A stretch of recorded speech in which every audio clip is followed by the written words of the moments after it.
আসসালামু আলাইকুম। কেমন আছেন সবাই? আলহামদুলিল্লাহ আমিও অনেক ভালো আছি। আজকে ইলিশ মাছের মাথা দিয়ে লতি আর মিষ্টি কুমড়া একটু চচ্চড়ি করেছি, সেটাই আপনাদের সঙ্গে শেয়ার করছি।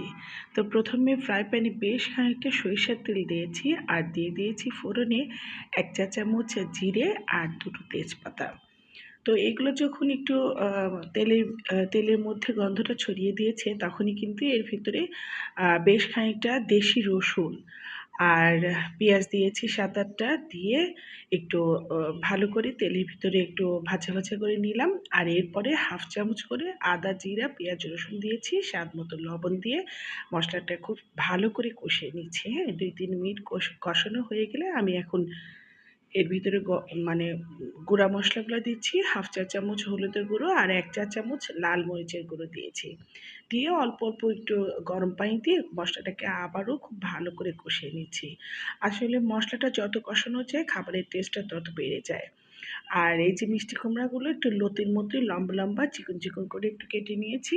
আর লতিটা যেহেতু আমার 50% একটু মানে একটু মানে ভাপ দিয়ে নিয়েছি গরম পানিতে।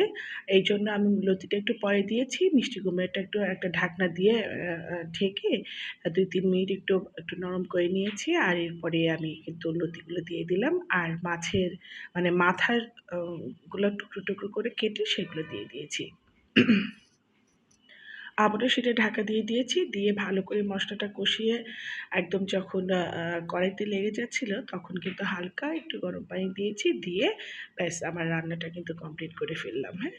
তো একটু ঢাকা দিয়েই রান্না করেছি। আর যাই হোক, এই যে একটু লবণ কম হয়েছিল, আবার একটু লবণ দিয়ে দিলাম, একটু কাঁচামরিচ দিয়ে দিলাম নামানোর আগে। তো যাই হোক, আমার এই রেসিপিটা যদি আপনাদের ভালো লেগে থাকে, অবশ্যই লাইক, কমেন্ট, শেয়ার করবেন।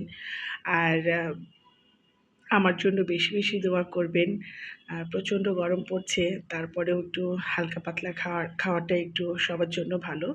তো যাই হোক, সবাই সুস্থ থাকেন, ভালো থাকেন।